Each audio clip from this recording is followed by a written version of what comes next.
క్రీస్తును గూర్చి మీకేమి తోచుతున్నది. అంటే క్రీస్తుని గురించి మీకేం తోస్తున్నదని వేయబడిన ప్రశ్నకి ఇలాంటి సమాధానాలు వస్తున్నాయి. ఒకళ్ళు ఏమన్నారు, నువ్వు మనుషుడివే అన్నారు. ఒకళ్ళు ఏమన్నారు, నువ్వు ఒక ప్రవక్తం అన్నారు. ఒకళ్ళు ఏమంటున్నారు, నువ్వు దేవుని కుమారుడు అంటున్నారు. ఎవరు వాళ్ళు? శిష్యులు. యేసు ప్రభు రాకడ సమీపంగా ఉన్న దినాల్లో ఆయన గురించి మనం కనుగొనాలి, ఆయన ఎవరో మనం తెలుసుకోవాలి. మా మట్టుకు మేము విని ఈయన నిజముగా లోకరక్షకుడని తెలుసుకుని ఉన్నాము. కానీ పిలాతు ఏమంటున్నాడు, ఇతడు మీ రాజు, యేసు క్రీస్తు అందరికీ ప్రభువు. క్రీస్తుని గూర్చి మీకేమి తోచుతున్నది అంటే మీరేం చెప్పాలా? సర్వాధికారం కలిగిన దేవుడు.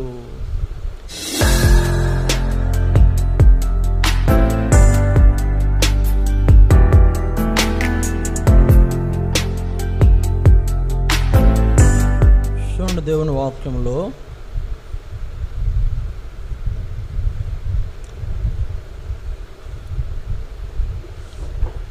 ఒక మాట మనం జ్ఞాపకం చేసుకుని దేవుని ఆరాధించినట్లు మనకు వాక్యాన్ని ఆధారం చేసుకోవాల్సిన అవసరం ఉంది. కాబట్టి ఒక మాట చూద్దాం. చూడండి, మత్తయి సువార్త 22వ అధ్యాయం. మత్తయి సువార్త 22వ అధ్యాయం 42వ వచనం. మత్తయి సువార్త 22వ అధ్యాయం 42వ వచనం. పేజ్ నెంబర్ 23, మత్తయి సువార్త 22:42 వచనం. క్రీస్తుని గూర్చి మీకేమి తోచుచున్నది? ఆయన ఎవని కుమారుడని అడిగెను. వారు ఆయన దావీదు కుమారుడని చెప్పిరి. మళ్ళీ చదువుదాం. క్రీస్తుని గూర్చి మీకేమి తోచుచున్నది? ఆయన ఎవని కుమారుడని అడిగెను.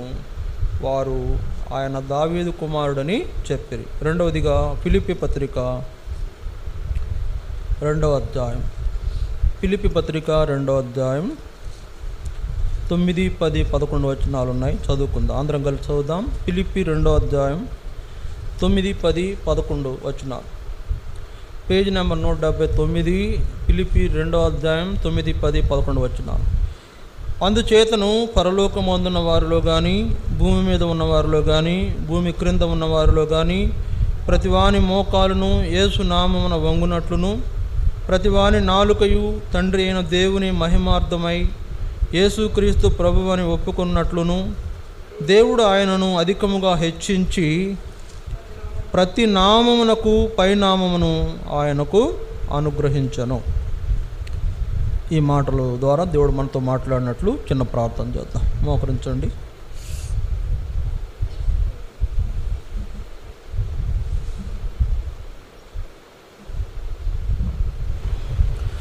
ప్రేమగల తండ్రి, పరిశుద్ధుడు అయిన దేవ, మీ స్తోత్రాలు. ఈ సమయంలో మరొకసారి నీ పాదాలు చెంతకు వస్తున్నాము. ఈ దినం ప్రభు దినంలో మీ సన్నిధిలో చేరి మిమ్మల్ని ఆరాధించినట్లు, మీరు మమ్మల్ని మీ సన్నిధికి తీసుకొచ్చినందుకు స్తోత్రాలు. మిమ్మల్ని ఆరాధించినట్లు సహాయం చేయండి. వాక్యం ద్వారా మాతో మాట్లాడండి. అనేక భాగాలు మాతో మాట్లాడి ఎట్లా ఆరాధించాలో నేర్పించండి. మీ దాసుని నన్ను కూడా మీరు మరుగుపరిచి నా నోట మీ మాటలుంచి మీరు మాత్రమే మీ ప్రజలతో మాట్లాడి వారిని ఆరాధించినట్లు సిద్ధపరచమని నీ రక్త ప్రోక్షణ కోరు సహాయం చేయమని యేసుక్రీస్తు వారి నామమున స్తుతించి ప్రార్థిస్తున్నాం తండ్రి.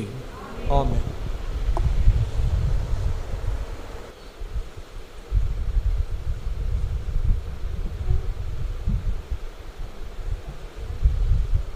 ఇక్కడ రాయబడిన మాటల్లో ఒక ప్రాముఖ్యమైన సంగతి యేసు ప్రభు అక్కడున్న పరిచయులను అడిగాడు. ఏంటా ఆ మాట అంటే, ఏంటా మాట? క్రీస్తును గూర్చి మీకేమి తోచుతున్నది. సరే, ఆ అధ్యాయంలో వాళ్ళు అనేకమైన ప్రశ్నలు ఆయన అడిగారు.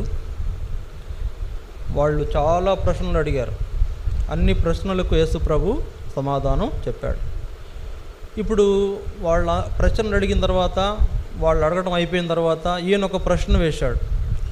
ఏంటి ఆ ప్రశ్న అంటే, క్రీస్తుని గురించి మీకేమి తోస్తున్నది అంటే వాళ్ళు ఏమన్నారు? ఆయన దావీదు కుమారుడు. క్రీస్తుని గూర్చి మీకేం తోస్తున్నదంటే వాళ్ళు అన్నారు, ఆయన దావీదు కుమారుడు. దావీదెవరు? ఆయన ఒక మానవుడు, ఒక మనుష్యుడు.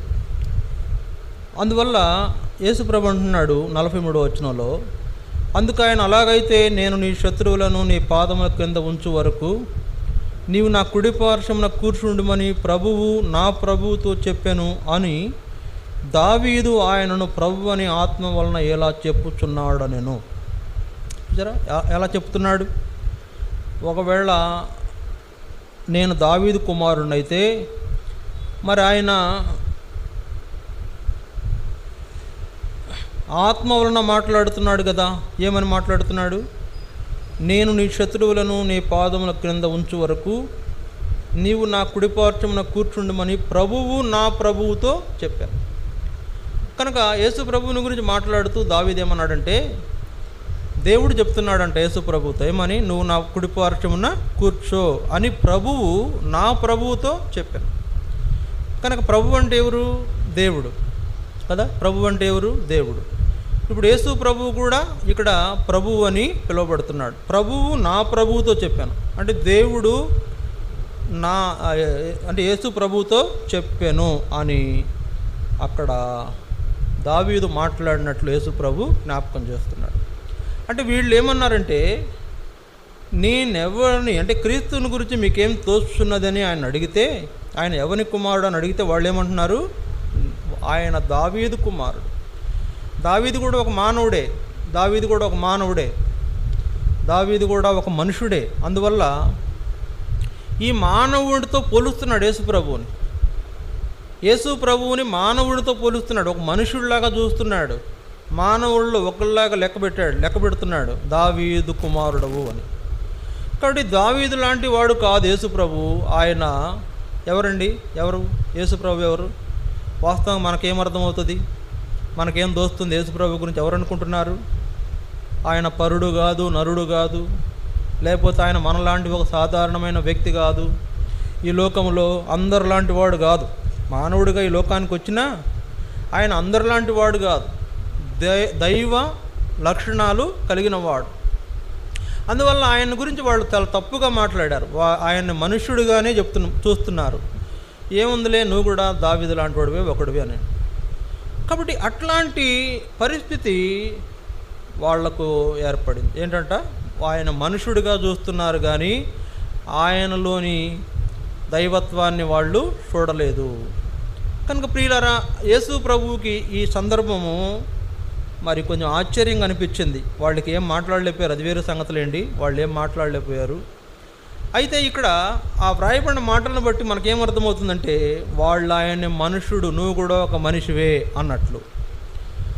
కాబట్టి యేసు ప్రభు క్రీస్తుని గూర్చి మీకేం దోస్తున్నది, మీకేం తెలిసింది, ఆయన ఎవరని మీరు అనుకుంటున్నారంటే వాళ్ళు ఏమనాలా?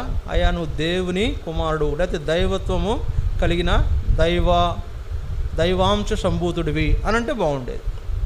కానీ వాళ్ళు ఏమన్నారు?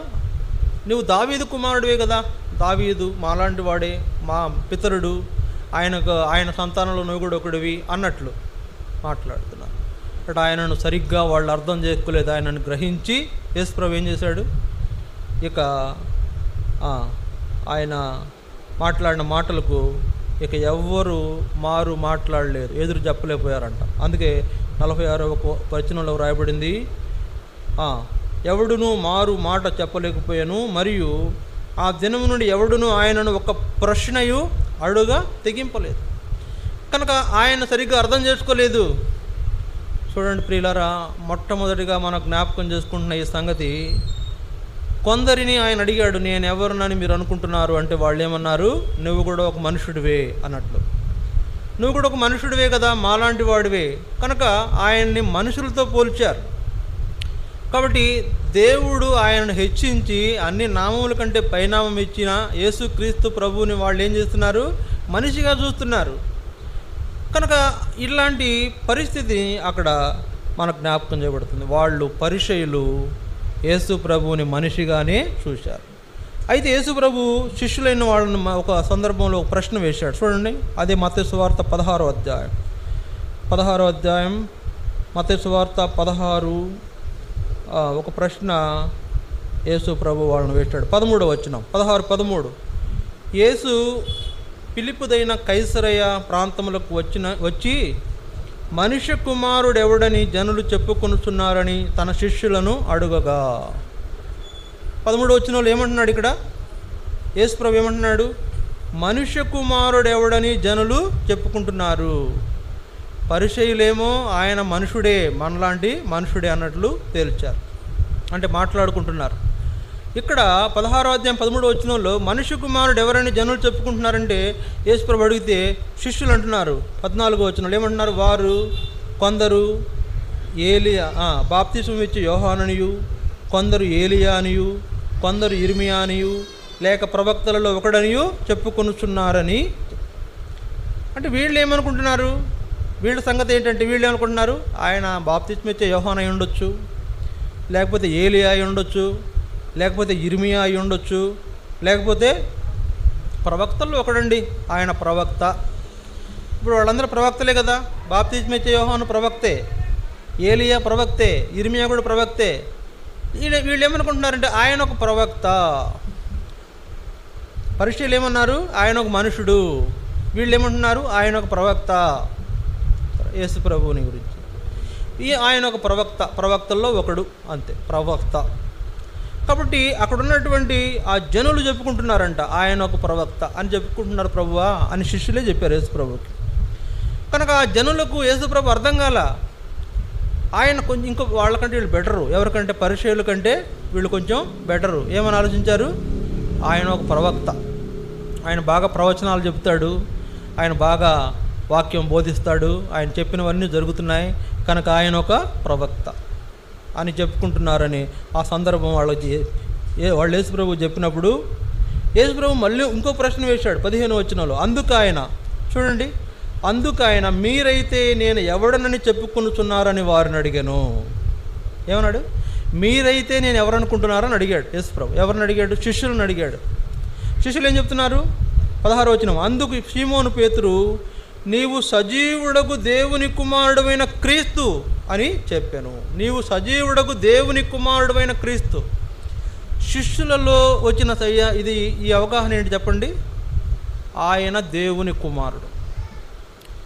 కాబట్టి క్రీస్తుని గురించి మీకేం తోస్తున్నదని వేయబడిన ప్రశ్నకి ఇలాంటి సమాధానాలు వస్తున్నాయి. ఒకళ్ళు ఏమన్నారు? నువ్వు మనుషుడివే అన్నారు. ఒకళ్ళు ఏమన్నారు? నువ్వు ఒక ప్రవక్తం అన్నారు. ఒకళ్ళు ఏమంటున్నారు? నువ్వు దేవుని కుమారుడు అంటున్నారు. ఎవరు వాళ్ళు? శిష్యులు. యేసు ప్రభు శిష్యులు ఏమంటున్నారంటే నువ్వు దేవుని కుమారుడవు, క్రీస్తువు, నువ్వు క్రీస్తువు. క్రీస్తు అంటే అర్థం ఏంటి? అభిషిక్తుడు. క్రీస్తు అంటే అభిషిక్తుడు. యేసు అంటే అర్థం ఏంటి? గుర్తుపెట్టుకోండి. క్రీస్తు అంటే అర్థం ఏంటంటే అభిషిక్తుడు. యేసు అంటే అర్థం ఏంటి? రక్షకుడు. క్రీస్తు అంటేనేమో అభిషిక్తుడు, యేసు అంటేనేమో రక్షకుడు. కాబట్టి ఇప్పుడు వీళ్ళు ఏమనుకుంటున్నారా? నువ్వు దేవుని కుమారుడైన క్రీస్తువు, రక్షకుడు కాదు, క్రీస్తు అంటే నీవు అభిషేకించబడినవాడు, అభిషేకం ఉంది నీ మీద, నువ్వు దేవుని కుమారుడుగా నిన్ను మేము గుర్తించాము అంటున్నారు శిష్యులు. కాబట్టి ప్రియులారా, ఈయన ప్రశ్నకు జవాబు మనం కనుగొనాలి. ఈ దినాల్లో, ఈ చివరి దినాల్లో దేవుడు యేసు ప్రభు రాకడ సమీపంగా ఉన్న దినాల్లో ఆయన గురించి మనం కనుగొనాలి. ఆయన ఎవరో మనం తెలుసుకోవాలి, ఆయన ఎవరో మనకు తోసాలి. ఇలాగ మనం మాట్లాడకూడదు. ఎలాగంటే ఒకళ్ళు ఏమన్నారు? మనుషుడవు, ఇంకొకళ్ళు ఏమన్నారు? ప్రవక్తవు, మరొకళ్ళు ఏమంటున్నారు? నువ్వు దేవుని కుమారుడవు. కాబట్టి ఈ సందర్భంలో ఈ 3 విషయాల్లో మనకు అర్థమవుతుంది ఏంటంటే ఆయన ఎవరు సరిగ్గా అర్థం చేసుకోవట్లా, కనుక ఆయనకి ఇట్లా చెప్తున్నారు. ఏమన్నా శిష్యులు, నీవు సజీవుడకు దేవుని కుమారుడైన క్రీస్తువు అని. ఓకే, వెరీ గుడ్ పేతురు, బాగా చెప్పావు అన్నాడు యేసు ప్రభు. ఏమనలా, నువ్వు బాగానే చెప్పావు అంటే. ఏమన్నాడు అక్కడ 17వ వచనంలో? అందుకు యేసు, సీమోను బర్యోనా, నీవు ధన్యుడవు, ఈ సంగతి పరలోకమందున నా తండ్రి ఈ సంగతి నీకు బయలుపరచనే కానీ నరులు నీకు బయలుపరచలే. పరలోకమందున నా తండ్రి చేత నీకు ఈ సంగతి బయలుపరచబడింది. ఏంటంట? నువ్వు దేవుని కుమారుడైన క్రీస్తువు అని చెప్పిన ఈ సంగతి నీకు దేవుడే బయలుపరచాడు. కాబట్టి ఇట్లాంటి సందర్భం యేసు ప్రభు, నువ్వు ధన్యుడవు, ఈ సంగతి నీకు దేవుడు బయలుపరిచాడు, నీకు ఆయన ఈ సంగతిని బయలుపరిచినాడు. కాబట్టి ప్రియులారా, అస్సలు సమాధానము రావట్ల. అందువలన తర్వాత సందర్భంలో ఏమైందంటే, దయచేసి చూడండి, యోహాను సువార్త 4వ అధ్యాయం, యోహాను సువార్త 4వ అధ్యాయం 42వ వచనం. యోహాను సువార్త 4:42. దయచేసి చూడండి, యోహాను సువార్త 4వ అధ్యాయం 42.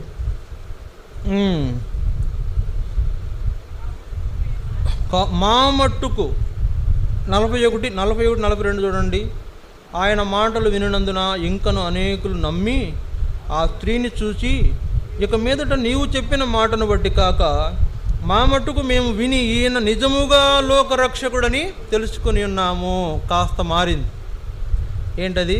సమరయుల ప్రాంతం వచ్చేసరికి యేసు ప్రభువుని గురించి కొంచెం క్లారిటీ వచ్చింది. ఏంటంటే ఈయన నిజముగా ఈయన లోకరక్షకుడు, ఈయన లోకాన్ని రక్షించడానికి వచ్చిన క్రీస్తు, లోకంలో ఉన్న పాపులను రక్షించడానికి వచ్చిన యేసు క్రీస్తు ప్రభువు కనుక ఆయన మా రక్షకుడు. ఆయన మమ్మల్ని రక్షించేవాడు, మా పాపాల నుంచి విడిపించేవాడు, మా పాపాల నుంచి మమ్మల్ని విడిపించి నీతిమంతులుగా చేసేవాడు, మా తప్పులన్నీ కూడా మా జ్ఞాపకం చేసి వాటిని ఒప్పించి మమ్మలను రక్షించడానికి వచ్చిన మా రక్షకుడు. కొంచెం క్లారిటీ వచ్చింది.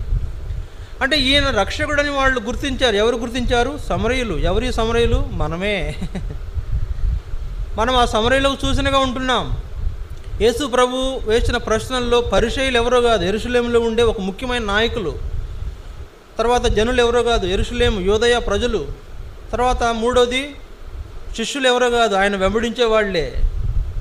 కానీ సమరయ ప్రాంతానికి వచ్చేటప్పటికి క్లారిటీ వచ్చింది. ఆయన లోకరక్షకుడు, నిజముగా లోకరక్షకుడు.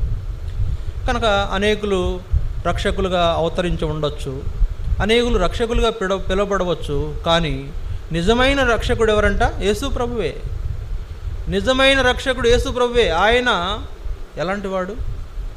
మన కొరకై ప్రాణం పెట్టినవాడు. చూడండి, అందుకని యోహాను సువార్త 19వ అధ్యాయం, ఇది 5వది. యోహాను సువార్త 19వ అధ్యాయం 5వ సంగతి చూడండి. యోహాను సువార్త 19:14. యోహాను సువార్త 19:14. ఆ దినము పస్కాను సిద్ధపరుచు దినము. అప్పుడు ఉదయం 6 గంటలు కావచ్చును. అతడు ఇదిగో మీ రాజు అని యూదులతో చెప్పగా. ఏమన్నాడండి? ఎవరి మాట అన్నది? పిలాతు. రోమన్ చక్రవర్తి అయిన పిలాతు అంటున్నాడు. పిలాతు ఏమంటున్నాడు? ఇదిగో ఇతడు మీ రాజు, దిస్ యువర్ కింగ్, ఈయన మీ రాజు. కాబట్టి ఒక వ్యక్తికి అర్థమైంది, ఎవరైనా రోమా ప్రతినిధికి అర్థమైంది, మీ రాజు అయినా మీకోసము ఈ లోకంలో మనుషుడిగా పుట్టిన, రాజుగా పుట్టినవాడు ఈయనే. చూడండి, అందుకనే మనం చూస్తాం మత్తయి సువార్త 2వ అధ్యాయంలో తూర్పు దేశపు జ్ఞానులు అడిగారు, యూదుల రాజుగా పుట్టినవాడు ఎక్కడా? మేము ఆయన పూజింపవచ్చాము, యూదుల రాజుగా పుట్టిన వాడిని మేము పూజించడానికి వచ్చాము అని వాళ్ళు వచ్చి యూదుల రాజుగా పుట్టిన యేసు ప్రభువుని వాళ్ళు ఆరాధించారు. ఆ సంగతిని యూదులు గ్రహించలేకపోయినారు, లేకపోతే ప్రధాన యాజకులు గ్రహించలేకపోయినారు.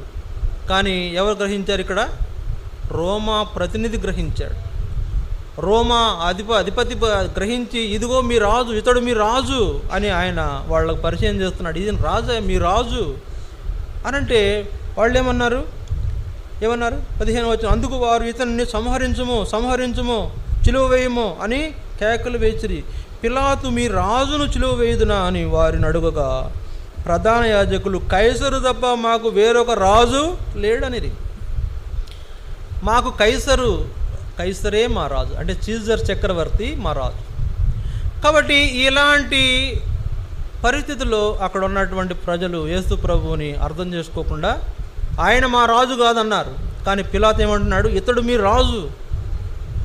చూడండి, ఆ రాజు అంటే పిలాతు అనేటువంటి వ్యక్తి డిసైడ్ చేసి ఇదిగో మీ రాజు అంటున్నాడు అంటే ఎంత ఎంక్వైరీ చేసి ఉంటాడు, ఎంత మరి దీని మీద కమిషన్ ఏదో ఒకటి వేసి ఉంటాడు కదా, ఎంక్వైరీ చేసేసి డీటెయిల్స్ తీక్కుని ఉంటాడు కదా. అందువలన నిర్ధారణకు వచ్చాడు కదా, ఇదిగో మీ రాజు అని చెప్పగలుగుతున్నాడు కదా. ఆయనకు అర్థమైంది, ఇదిగో యూదుల కొరకు పుట్టినవాడు ఈయనే రాజు, యూదుల రాజు ఈయనే ఆయనకు అర్థమైంది. ఎందుకంటే ఇదిగో మీ రాజు అని పరిచయం చేస్తున్నా కూడా వాళ్ళు ఏమంటున్నారు? చిలువ వేయము అని వాళ్ళు కేకలు వేశారు. కనుక ప్రియులారా, ఎవరి రక్షణ కొరకై ఈ లోకానికి వచ్చినాడు యేసు ప్రభు, వాళ్ళే ఆయనను అర్థం చేసుకోలేదు, ఆయనలోని గొప్పతనాన్ని అర్థం చేసుకోలే. ఒక రోమా చక్రవర్తి అర్థం చేసుకున్నాడు కానీ, లేకపోతే ఒక సమరయ ప్రాంతం వాళ్ళు ఆయన లోకరక్షకుడు అని అర్థం చేసుకున్నారు కానీ, యూదులు కానీ ఆయనకు సంబంధించిన వాళ్ళు కానీ చాలామంది ఆయన్ను అర్థం చేసుకోలేదు. కాబట్టి ఇదిగో మీ రాజు అని యేసు ప్రభుని పరిచయం చేసిన వాళ్ళు అతడు మా రాజు కాదని తిరస్కరించిన యేసు ప్రభు కలువరి శిలువలో చనిపోయి గొప్పదైన విమోచన కార్యం జరిగించి మనలను విమోచించిన గొప్ప రక్షకుడు.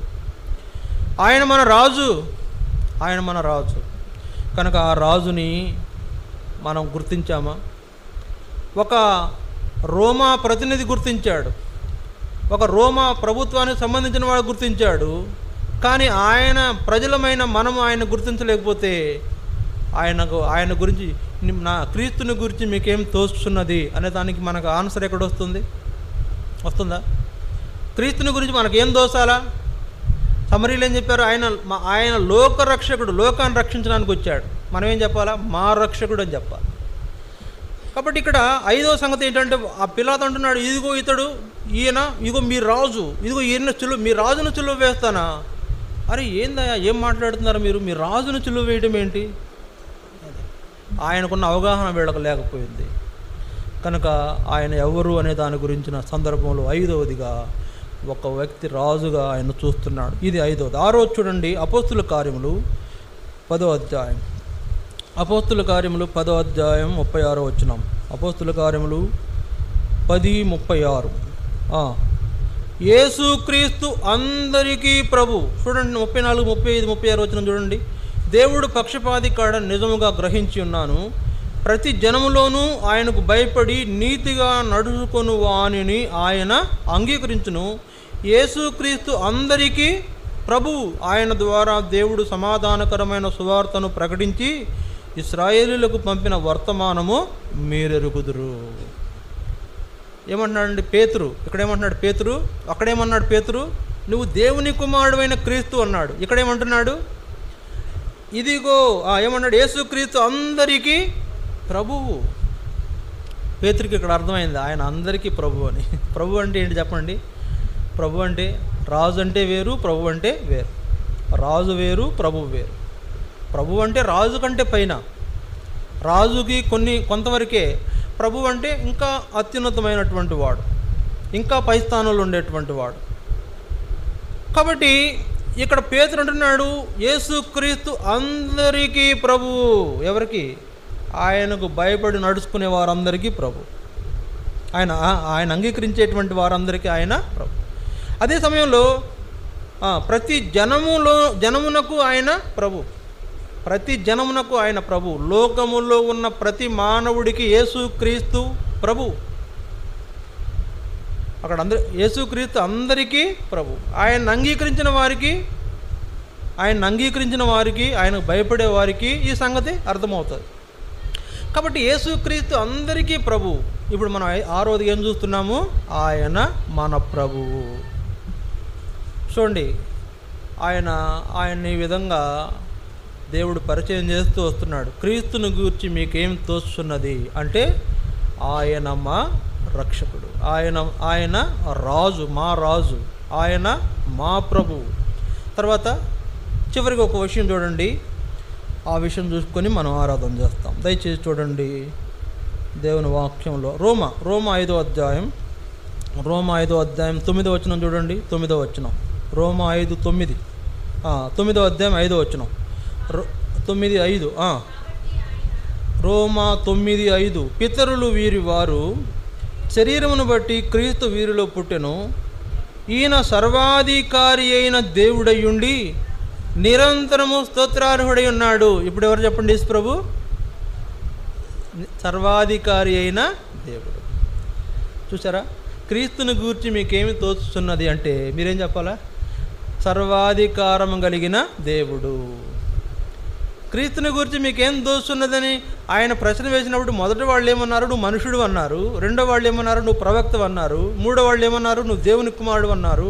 నాలుగో వాళ్ళు ఏమన్నారు? నువ్వు లోకరక్షకుడు అన్నారు. ఐదో వాళ్ళు ఏమన్నాడు? ఐదో వ్యక్తి నీవు రాజు అన్నాడు.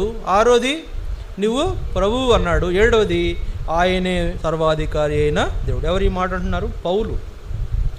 దేవుని యొక్క లేదా యేసు ప్రభు యొక్క దైవత్వాన్ని గమనించినవాడు, యేసు ప్రభు యొక్క దైవత్వాన్ని చూసినవాడు మానవ రీతిగా శిష్యులతో సంచరించినప్పుడు శిష్యులు ఆ సంగతి గుర్తించల.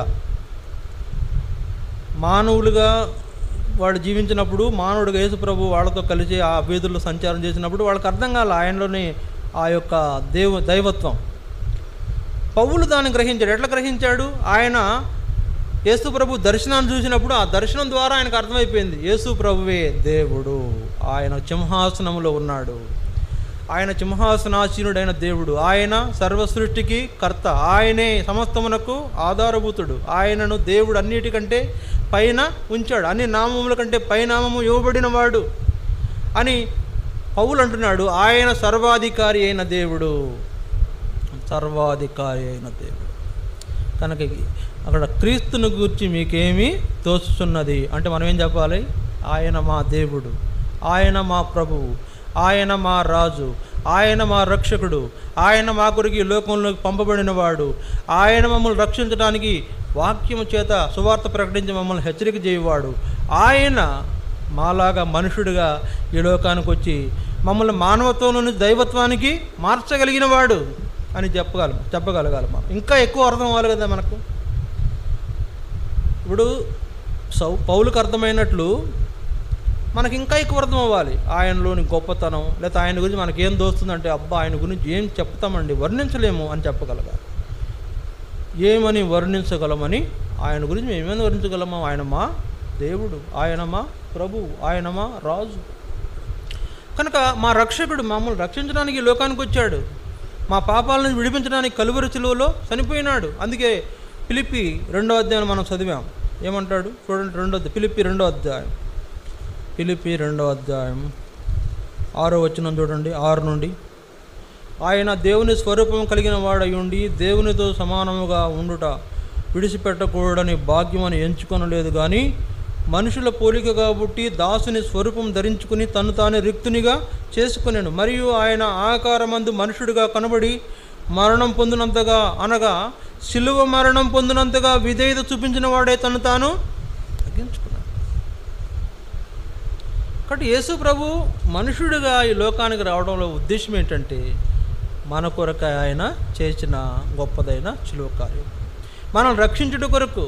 అందుకే దేవుడు ఏం చేసినా అంటే అన్ని నామముల కంటే పైనామముగా ఆయన నామాన్ని పెట్టి ప్రతివాని మోకాలును ఆయన నామమును వంగునట్లు, ప్రతివాని నాలుక తండ్రి అయిన దేవుని మహిమార్థమై యేసు ప్రభు అని ఒప్పుకొనున్నట్లు దేవుడు ఆయనను అధికముగా హెచ్చించి అన్ని నామముల కంటే పైనామమును ఆయనకు అనుగ్రహించెను. కాబట్టి యేసు ప్రభు ఎవరండి? ఎవరు? ఆయన మనకు ఆధారం, మన ఊపిరి. ఒక దైవజనుడు ఇలా అన్నాడు, యేసు ప్రభు నా ఊపిరి లాంటివాడు, ఆయన లేకపోతే నేను బ్రతకలేనన్నాడు. యేసు ప్రభు నా ఊపిరి, ఒకవేళ ఆయన నాలో లేకపోతే నేను చచ్చిపోతాను అన్నాడు. కనుక మనం అలా అనగలమా? అలాంటి అవగాహన ఆయన గురించి మనకుందా? క్రీస్తుని గురించి మీకు ఏం దోస్తుందంటే ఆయన కూడా ఒకడే లేండి అంటామా? ఆయన కూడా అందరిలో ఒకడు అంటామా? లేదండి అందరిలో ఒకడు కాదు, అందరిలాంటి వాడు కాదు, అందరికంటే పైగా ఉన్నవాడు, అన్నిటిలో ప్రాముఖ్యత గలవాడు. కొలస్సీ పత్రికలో 2వ అధ్యాయంలో రాయబడింది. అన్నిటికంటే కొలస్సీ 1వ అధ్యాయం చూడండి, కొలస్సీ 1వ అధ్యాయం దయచేసి 18వ వచనం, కొలస్సీ 1:18, 17. ఆయన అన్నిటికంటే ముందుగా ఉన్నవాడు, ఆయనే సమస్తమునకు ఆధారభూతుడు, సంఘమును శరీరమునకు ఆయనే శిరస్సు, ఆయనకు అన్నిటిలో ప్రాముఖ్యత కలుగు నిమిత్తమై ఆయన ఆది అయ్యుండి మృతుల్లో నుండి లేచుట ద్వారా ఆది సంభూతుడాయను. ఎవరండి యేసు ప్రభు? ఎవరనుకుంటున్నారు? ఇంత గొప్ప రక్షణకర్త మనకున్నాడు, ఇంత గొప్ప విమోచకుడు మనకున్నాడు, ఇంత గొప్ప మన కొరకే ప్రేమతో ప్రాణం పెట్టి ప్రాణం అర్పించిన వ్యక్తి మనకున్నాడు. ఆయన్ను మనం ఎంతగా గణపరచాలా, ఎంతగా పొగడాలా? మన పాపాలు తన రక్తంతో కడిగి వేశాడు. మన యొక్క దుర్నీతి నుండి మనల్ని విమోచించుట కొరకై చిలువలో మేకులు కొట్టబడ్డాడు. ఆయన తాను అప్పగించుకుని గొప్పదైన చిలువ కార్యం జరిగించిన యేసు ప్రభువుని నువ్వు ఒక చిన్న అంటే సింపుల్గా చూస్తే కాదు.